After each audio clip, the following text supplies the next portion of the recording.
ओम नमो भगवते वासुदेवाय.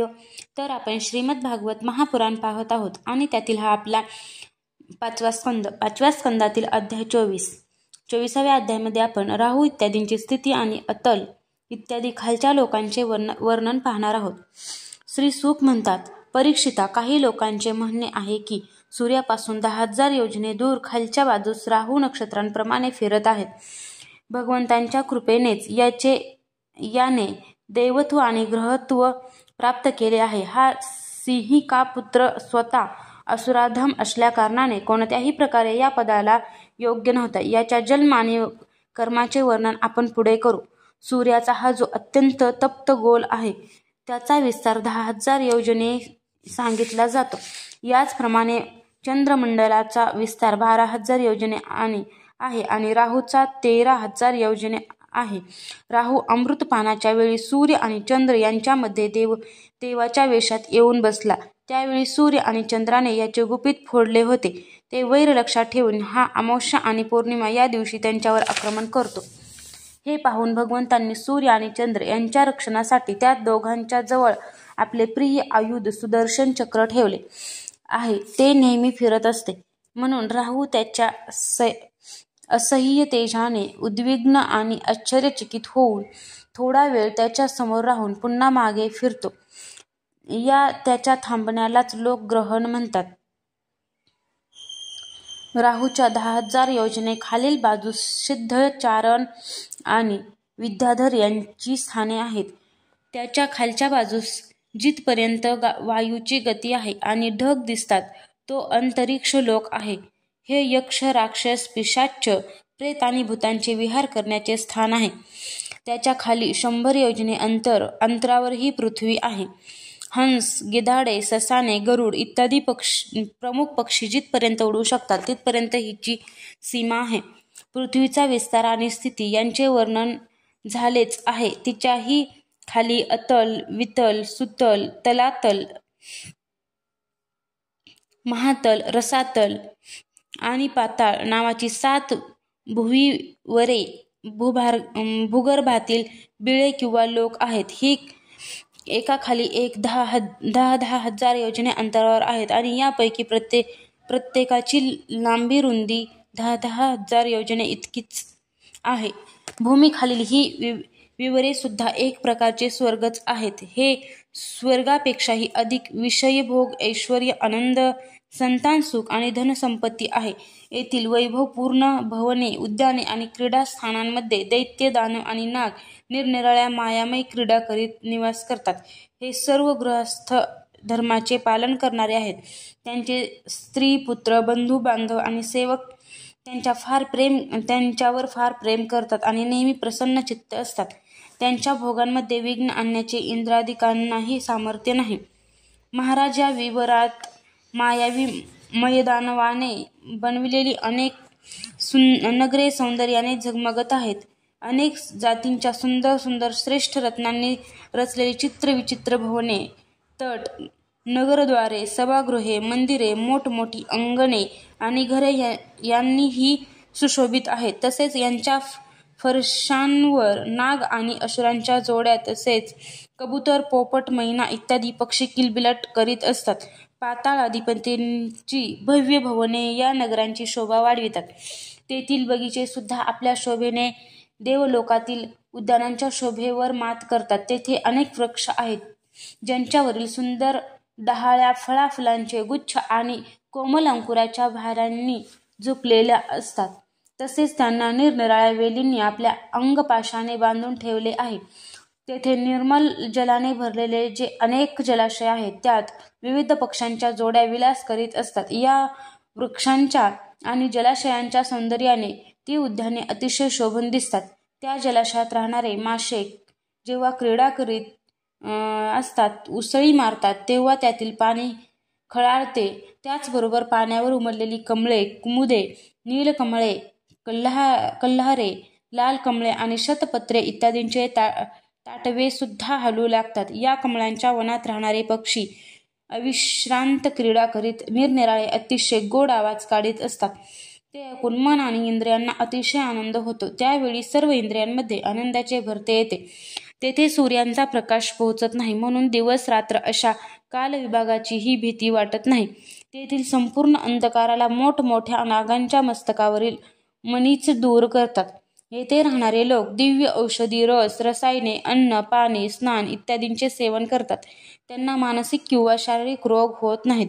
तसेच त्यामुळे सुरकुत्या पडणे, केस पिकणे, वृद्धावस्था येणे, देहकांतीहीन होणे, शरीरातील दुर्गंधी येणे, घाम येणे, थकवा येणे, शिथिलता येणे तसेच वयोमानानुसार अवस्था बदलणे असे कोणतेच विकार होत नाहीत. ते नेहमी सुंदर, स्वस्थ, तरुण आणि शक्तिसंपन्न असतात. भगवंताच्या तेजस्वी सुदर्शन चक्राशिवाय त्या पुण्यपुरुषांचा अन्य कोणत्याही साधनाने मृत्यू होऊ शकत नाही.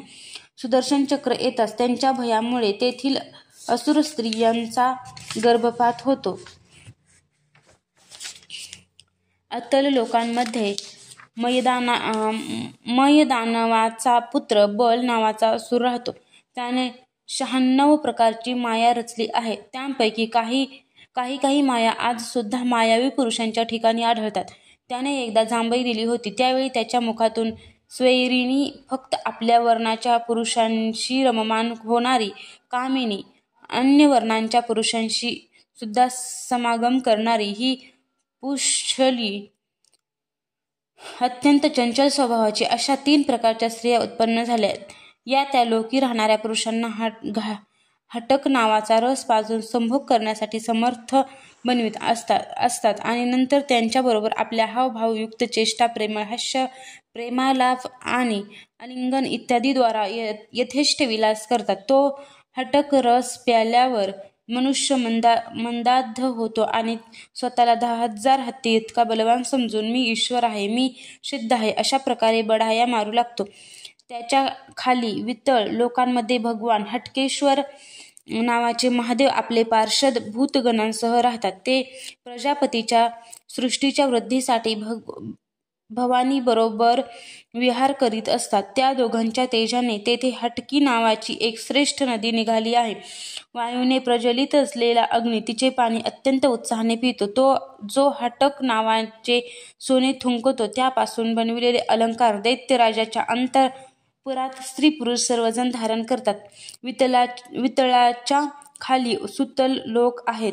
महायशस्वी पवित्र कीर्ती विरोचन पुत्र बली तेथे राहतो. भगवंतांनी इंद्राचे कल्याण करण्यासाठी आदिती पासून बटू वामन रूपाने अवतीर्ण होऊन त्याच्यापासून 3 लोक हिरावून घेतले होते. नंतर भगवंताच्या कृपेनेच त्याचा या लोकात प्रवेश झाला. तेथे त्याला जशी उत्कृष्ट संपत्ती मिळाली आहे तशी इंद्रादिकांच्या जवळ सुद्धा नाही. म्हणून तो त्याच पूज्यतम प्रभूंची आपल्या धर्माप्रमाणे आराधना करीत तेथे आज सुद्धा निर्भयपणे राहतो. संपूर्ण जीवांचे नियंते आणि आत्मस्वरूप परमात्मा भगवान वासुदेवांना पूज्यतम, पवित्रतम, उत्पात्र म्हणून आल्यावर त्यांना परमश्रद्धेने आणि आदराने स्थिर चित्ताने बलीने भूमिदान केले. त्यामुळे बलीला सुतल लोकांचे ऐश्वर्य प्राप्त झाले.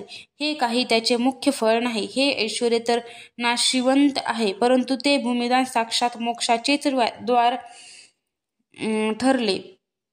शिंक आल्यावर, पडल्यावर किंवा घसरल्यावर विवश होऊन भगवंतांचे एक वेळ नाव घेतल्यानेही मनुष्य सहजपणे कर्मबंधन तोडून टाकतो. परंतु हेच कर्मबंधन योग साधन इत्यादी अन्य अनेक उपायांचा आश्रय घेऊनही मुमुक्षू लोक मोठ्या कष्टाने क्वचितच तोडून टाकू शकतात.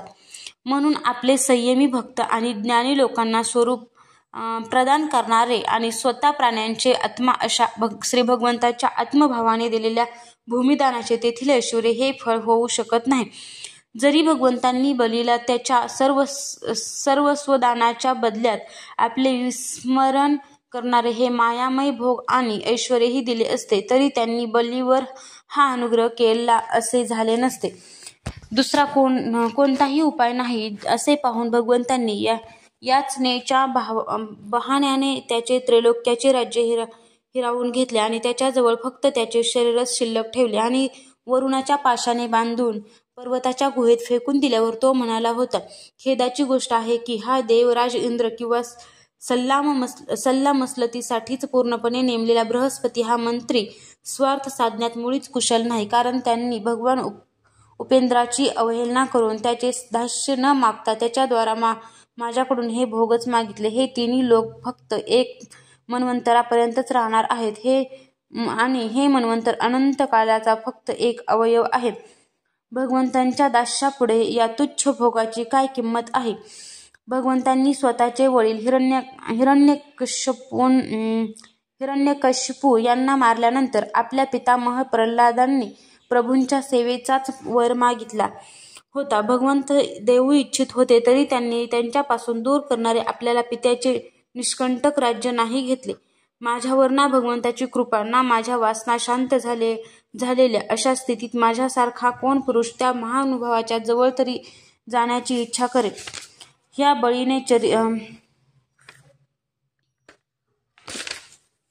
बळीचे चरित्र आम्ही पुढे 8व्या स्कंदात विस्ताराने सांगू.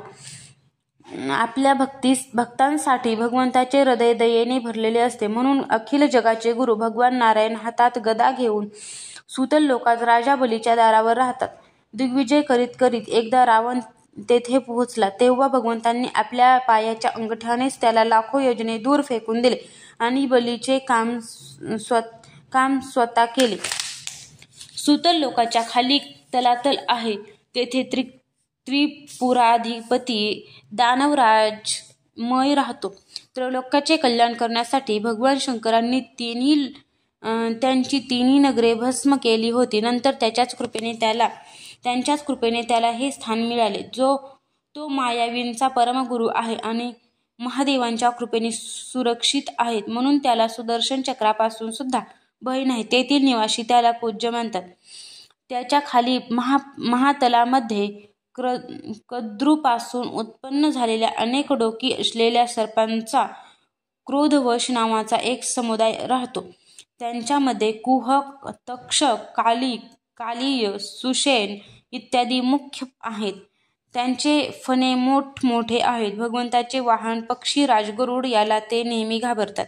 तरीसुद्धा कधी कधी आपले स्त्री, पुत्र, मित्र यांच्या आणि कुटुंबाच्या संगतीत आनंदाने बेहोश होऊन येथे विहार करतात.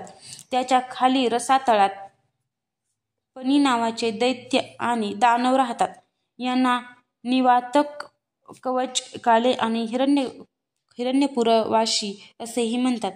हे देवांचे शत्रू आहेत. हे जन्मतःच मोठे, बलवान आणि धाडसी असतात. परंतु ज्या श्रीहरींच्या तेजांचा प्रभाव सर्व लोकांमध्ये पसरलेला आहे, त्यांच्यामुळे यांच्या बळाचा अभिमान संपूर्ण नाहीसा झाला असल्यामुळे हे सर्वांप्रमाणे लपून छपून राहतात. तसेच इंद्रादी दूती सरमा हिने म्हटलेल्या मंत्र, वर्ण, रूप, वाक्यामुळे इंद्रापासून नेहमी भिवून असतात. रसातळाच्या खाली पाताळ आहे. तेथे शंख, कुलिक, महाशंख, श्वेत, धनंजय, धृतराष्ट्र, शंखचूड, कंबल, अश्वतर, देवदत्त इत्यादी मोठे क्रोधी आणि मोठमोठ्या फणा असलेले नाग राहतात. यांच्यामध्ये वासुकी प्रमुख आहे. यांपैकी कोणाला 5, कोणाला 7, कोणाला 10, कोणाला 100 आणि कोणाला 1000 फणा आहेत. यांच्या फणावरील चमकणारे मणी आपल्या प्रकाशाने पाताळ लोकांचा सर्व अंधकार नष्ट करतात. अध्याय 24 समाप्त.